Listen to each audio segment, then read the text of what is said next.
আজকে বাংলাদেশে গণতন্ত্রের বিরুদ্ধে, নির্বাচনের বিরুদ্ধে ষড়যন্ত্র চলছে। ৭১-এর ঘাতকরা, মা বোনদের ইজ্জত লুণ্ঠনকারীরা আজকে প্রতাপ দেখাচ্ছে, কিন্তু জনগণ গ্রহণ করবে না। কি আপনারা করবেন? গ্রহণ করবেন? দেখেন দেখি কি করবেন? করবেন গ্রহণ? করবেন না, জনগণ গ্রহণ করবে না। কারণ মহান স্বাধীনতার ঘোষক শহীদ রাষ্ট্রপতি জিয়াউর রহমান স্বাধীনতার ঘোষণা দিয়েছিলেন। যখন ১৯৭১ সালের ২৫শে মার্চ এই ঢাকায় হানাদার বাহিনী আক্রমণ করে পরের দিন স্বাধীনতার ঘোষণা দিয়েছিলেন জিয়াউর রহমান। বেগম খালেদা জিয়া ৯ বছর আন্দোলন করেছেন, নিজের সন্তানদেরকে তাদের দিকে তাকাননি।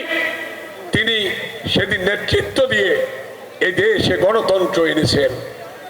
তারেক রহমান দীর্ঘ ১৭ বছরের মধ্যে একযোগ আন্দোলন করে তার বক্তব্য ছিল, দেশ যাবে কোন পথে? ফয়সালা হবে রাজপথে। রাজপথে হয় নাই ফয়সালা।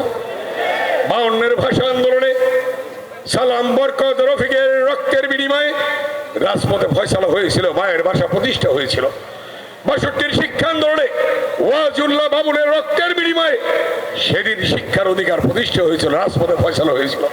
৬৯-এর গণঅভ্যুত্থান, শহীদ আসাদের রক্তের বিনিময়ে সেদিন রাজপথে ফয়সালা হয়েছিল, দেশ গণতন্ত্রের দিকে ধাবিত হয়েছিল। ৭১-এর মুক্তিযুদ্ধ, শহীদ রাষ্ট্রপতি জিয়াউর রহমানের নেতৃত্বে সেদিন রণাঙ্গনে যুদ্ধ করার মধ্য দিয়ে এখানে আপনার বাংলাদেশে স্বাধীনতা এসেছিল। ৯০-এর স্বৈরাচার বিরোধী আন্দোলন, দেশটি বেগম খালেদা জিয়ার নেতৃত্বে সেদিনই ডাক্তার মিলন জাহাদ নূর হোসেন রক্তের বিনিময়ে রাজপথে ফয়সালা হয়েছিল। কথাটা সঠিক কিনা? ২৪-এর গণঅভ্যুত্থান, তারেক রহমান যেটা বলেছেন, আবু সাইদ ওয়াসিমের রক্তের বিনিময়ে, রিয়াজের রক্তের বিনিময়ে রাজপথে ফয়সালা হয়েছিল। হাজার হাজার ছাত্র জনতার রক্তের বিনিময়ে সেদিন গণঅভ্যুত্থান সৃষ্টি হয়েছিল। আজকে পেয়েছি আমরা নতুন বাংলাদেশ। এই বাংলাদেশকে আমাদের গড়ে তুলতে হবে। এই বাংলাদেশকে কখনোই রাজাকারের হাতে তুলে দেওয়া যাবে না। কি যাবে?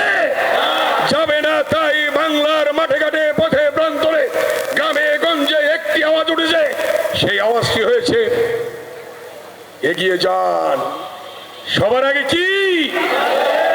কে বলেছেন কথাটা? তারেক রহমান। দিল্লি নয়, পিন্ডি নয়, সবার আগে। সবাই বলেন আমার সাথে, সবার আগে কি?